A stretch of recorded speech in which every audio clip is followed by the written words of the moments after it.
Hello hello tout le monde, j'espère que vous allez bien et bienvenue dans cette petite vidéo update qui fait tellement de bien au cœur. En effet, on peut voir que cette semaine, alors c'est pas encore la vidéo hebdo, mais depuis ces 2 derniers jours, on a quand même eu pas mal de volume. Regardez-moi sur le daily, ces 2 grosses barres vertes avec cette jolie arrivée de volume. Si on regarde sur le 4 heures, ici on avait d'abord connu donc une cassure des 6005, et pour moi si on cassait les 6005, on allait venir chercher les 6008. Dans la vidéo de la semaine passée, dans les commentaires, il y a quelqu'un qui m'a posé la question: quelles sont tes prévisions météo de mardi à samedi pour la semaine prochaine? Alors j'ai clairement dit, 6005, on vient de passer ça avec des volumes. Pour moi la prochaine cible c'est les 6008. Si on arrive à passer au-dessus, une clôture au-dessus des 7002 serait extrêmement bullish. Alors ça c'est sur du 4 heures, ce que je voudrais voir c'est une clôture en daily au-dessus des 7200, et ce serait véritablement assez bullish, vraiment très bullish. Pour le mouvement à venir, honnêtement, pour moi ça fait aucun doute qu'on va venir chercher cette zone, donc je pense qu'une cible au 7007 voire 7008 n'est pas à exclure et est très probable. Alors il ne faut pas s'exciter pour différentes raisons, c'est-à-dire qu'on peut voir sur le RSI en 4 heures, on est quand même en zone de surachat assez conséquente, on est à 88, donc c'est très haut. Et donc il n'est pas impossible qu'on connaisse une petite retrace ou un pullback. Ceci dit, sur le moyen terme, pour moi il ne fait aucun doute qu'on va continuer à monter, car il y a véritablement eu depuis ces derniers jours un shift dans le sentiment de marché, donc très positif. Maintenant, pour le court terme, je pense qu'on va très certainement avoir une retrace. La question c'est à quel point, jusqu'où peut-on avoir une retrace. On peut voir sur le 1 heure ici qu'on tient quand même très bien les niveaux ici, qu'on n'est pas venu redescendre de manière très spectaculaire, et en effet il n'est pas impossible que l'on continue à monter, parce que avec la FOMO et ce genre de bêtises, il n'est pas impossible que le mouvement haussier continue. Ceci dit, que ce soit sur le 1 heure, que ce soit sur le 4 heures, on peut voir qu'on est quand même en zone de surachat. Sur le daily, c'est pas encore le cas, mais si on regarde par exemple les moyennes mobiles exponentielles, la moyenne exponentielle mobile à 10, pour le moment, il reste encore pas mal de place pour qu'on la rattrape. Donc un pullback, bon, je m'attends pas à un pullback aussi fort que ça. Ça c'est sur le 4 heures. Sur le 1 heure, on peut voir qu'on est déjà en train de rattraper tout ça, mais sur le 4 heures, en effet, il y a encore pas mal de places de libre, donc il faut voir comment est-ce que ça va se passer. Si on fait un Fibonacci à partir du début du mouvement, on peut voir 2 choses. Alors je vais mettre ça en 15 minutes. Sur le 15 minutes, on peut voir qu'on a un order block ici, et à mon avis, ça peut être une première cible pour les gens qui voudraient éventuellement rentrer à des prix pas trop hauts, parce que ça sert à rien de rentrer ici. J'attendrai éventuellement un pullback. On peut voir qu'on a été chercher 2 fois dans la partie haute de cette zone. Alors la deuxième fois on n'a pas été cherché dans la zone, mais la première fois on a été cherché quand même à l'intérieur. Et on peut voir aussi que le haut de cette zone correspond plus ou moins au niveau 23% du Fibonacci, donc c'est assez intéressant pour être noté. Le deuxième niveau du Fibonacci, 38%, se situe au sein de cette zone. Et puis le troisième niveau qui est les 50%, je ne pense pas que l'on vienne descendre aussi bas. Ceci dit, avoir un ordre d'achat sur cette zone, ça reste toujours intéressant pour une éventuelle entrée. Pour moi maintenant, ce qui va se passer, peu importe quelle que soit la crypto, que ce soit sur le Bitcoin ou sur les altcoins, si on a une retrace, pour moi, ça va tout simplement être un signal d'achat. Donc un signal d'achat de renforcement des zones. Bien sûr, tout ceci, c'est simplement mon avis personnel, ce ne sont nullement des conseils financiers, mais pour moi, si on a un pullback qui est plus ou moins conséquent, je vais rentrer dessus, parce qu'on a, je suis déjà sur pas mal de positions, j'ai déjà pris pas mal de positions, mais pour moi, un pullback, ce sera simplement un renforcement de certaines positions, parce que pour moi, le sentiment de marché est véritablement à la hausse. Alors, même si le sentiment de marché en ce moment est à la hausse, si on regarde de manière un peu plus macro, on peut voir ici qu'on a une cassure, ce qui est une très bonne chose. Ceci dit, il reste encore cette deuxième downtrend. Donc tant qu'on n'a pas cassé ça, je ne peux pas être bullish non plus.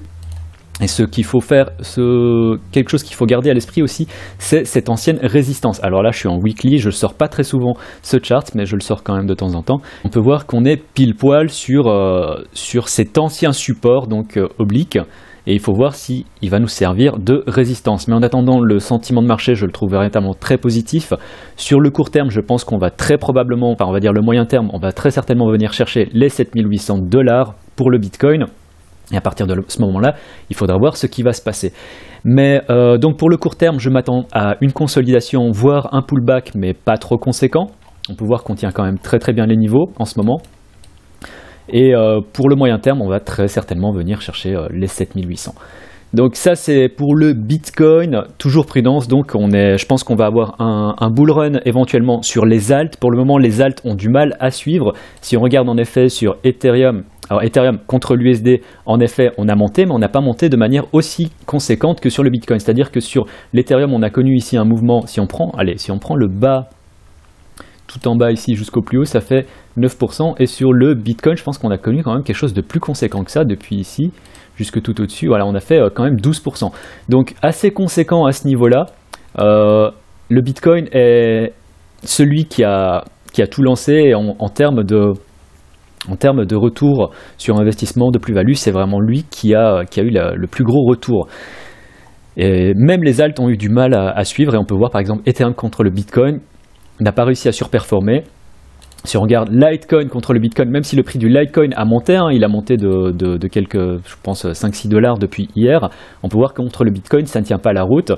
Si on regarde EOS contre l'USDT, on peut voir que ça a monté, mais ça n'a pas monté de manière aussi exceptionnelle que sur le Bitcoin. Quoique si, on a quand même eu un joli mouvement sur EOS, 13%, donc pas négligeable. Et on peut voir en effet que ici on tient les niveaux sur EOS, donc assez intéressant.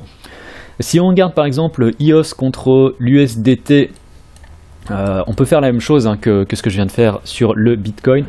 Donc ici on peut voir qu'on tient très très bien les niveaux. Alors je tiens à m'excuser parce que les conditions d'enregistrement ne sont peut-être pas les meilleures qui soient. Ceci dit, je tiens à faire une petite update et je préfère que le son ne soit pas terrible plutôt que de ne pas faire d'update du tout. Sur EOS par exemple, à ce niveau-là on peut faire la même chose. On peut tracer un Fibonacci à partir du point bas jusqu'au point haut et essayer de définir des niveaux d'entrée. C'est-à-dire que si maintenant on a un pullback sur le 236, ça pourrait éventuellement être une zone d'entrée. Ça correspond aussi à cette résistance ici, donc qui maintenant devient en toute logique un support, mais on peut voir que éventuellement une zone d'entrée, si on arrive, éventuellement vous pouvez mettre ça sur le plus bas ici de cette chandelle, mais un point d'entrée sur le 23% du Fibonacci et ensuite sur le 38% du Fibonacci, ça pourrait être quelque chose de positif. Après, maintenant, vu qu'on tient quand même très très bien les niveaux, comme j'ai dit, quel que soit le pullback, moi je rentrerai sur ce pullback.